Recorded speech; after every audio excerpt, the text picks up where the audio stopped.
Crooner s'écoute, mais se réécoute. Retrouvez vos émissions préférées en podcast sur le crooner.fr.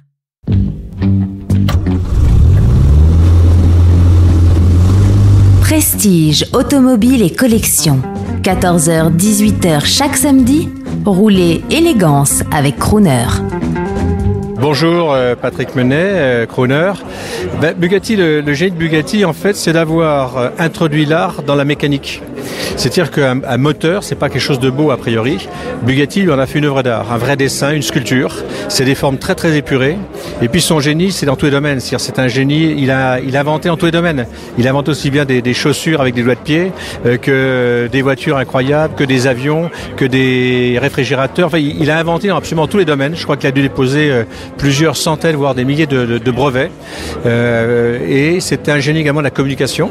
C'est quelqu'un qui était capable de communiquer, notamment à travers les victoires de ses voitures.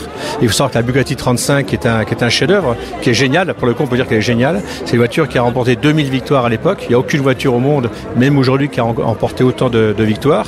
Alors, il y a un seul domaine où il n'était pas génial, c'était la finance. C'était pas un financier, comme beaucoup d'artistes, c'est un artiste. Et ce génie, il traverse les époques. C'est-à-dire qu'une Bugatti, c'est intemporel. Ça ne se démode pas. On ne peut pas dire sur une vieille voiture parce que quelqu'un qui ne connaît pas les Bugatti, lorsqu'il voit la voiture, il dit toujours « elle est belle ». Elle est belle.